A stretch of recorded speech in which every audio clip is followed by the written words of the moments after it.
अस्सलाम वालेकुम नाज़रीन, एक नई वीडियो में आपको खुशामदीद कहती हूँ। आज की वीडियो में बहुत ही आसान और मज़ेदार तरीके से आपको बताऊंगी कि आलू अंडे की भुजिया आप घर में किस तरीके से बना सकते हैं। आइए जानते हैं। हाफ कप के करीब कुकिंग ऑयल लेने के बाद इसके अंदर डालेंगे एक मीडियम साइज का प्याज। मीडियम साइज का प्याज शामिल करने के बाद प्याज को हमने इतनी देर तक कुकिंग ऑयल के अंदर फ्राई करना है कि प्याज के ऊपर एक लाइट सा ब्राउन कलर आ जाए। बहुत ज्यादा डार्क ब्राउन आपने इसको कलर नहीं देना। डार्क ब्राउन कलर देंगे तो आलू का जो कलर है वो चेंज हो जाएगा। और बस इसको जैसे ही इसके ऊपर लाइट ब्राउन सा कलर आ जाएगा तो मैं इसके अंदर शामिल कर दूंगी आलू।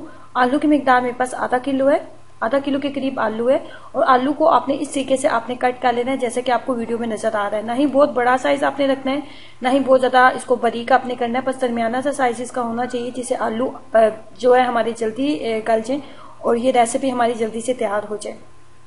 आलू और प्याज को करेंगे थोड़ी देर फ्राई। 5 से 7 मिनट आलू के साथ प्याज को कर लेंगे फ्राई।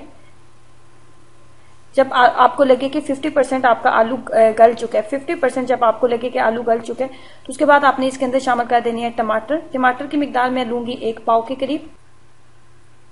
टमाटर को बारीक कट कर लेंगे और 1 पाव के करीब टमाटर हैं। 4 अदद मीडियम साइज के मैंने टमाटर लिए हैं।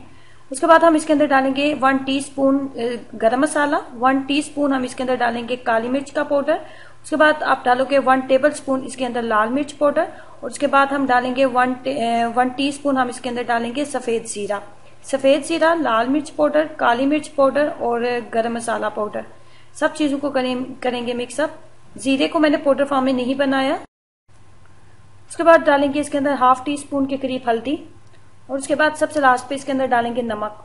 नमक को आप अपने टेस्ट के अकॉर्डिंग एडजस्ट कर लें। जितना आप नमक रखना चाहते हैं आप उस मिकदार के हिसाब से नमक रख लेंगे। तमाम चीजों को मिक्सअप करने के बाद अब ढक्कन के साथ इसको कवर कर देंगे। इतनी देर तक कवर रखेंगे कि टमाटर मुकम्मल तौर पे गल जाए और जो आलू के अंदर थोड़ी सी कसर रह गया आलू भी मुकम्मल तौर पे गल जाए। जब आलू और टमाटर मुकम्मल तौर पे गल जाएंगे तो उस टाइम में हम इसके अंदर डालेंगे अंडे। अंडों की मिकदार है मेरे पास 6 अदद। आधा किलो मेरे पास आलू है और 6 अदद मेरे पास टमाटर है। लेकिन अब यहाँ पे मैं इसको ढक्कन के साथ कवर कर दूंगी। आलू बहुत अच्छे तरीके से गल चुके हैं, मजीद हमने इनको नहीं गलाना। अब यहाँ पे इसके अंदर शामिल कर देंगे 6 अदद अंडे।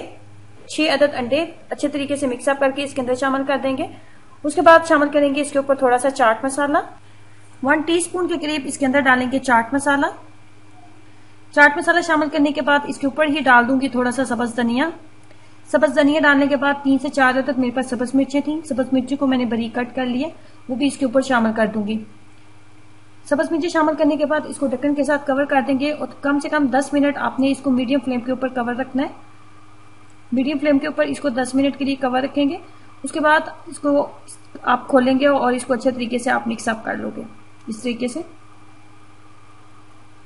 आप घर में मजेदार आलू और अंडे की भुजिया घर में तैयार कर सकते हो। अगर नाश्ते में आप पराठे के साथ इसको खाते हो तो खाने में ये बहुत ही लाजवाब बनता है। जरूर ट्राई कीजिएगा और अपना एक्सपीरियंस मेरे साथ जरूर शेयर करें कि आपको इसका टेस्ट कैसा लगा। वीडियो अच्छी लगी है तो लाइक करना और चैनल को सब्सक्राइब करना मत भूलें। खुश रहें, मुस्कुराते रहें। अल्लाह हाफिज।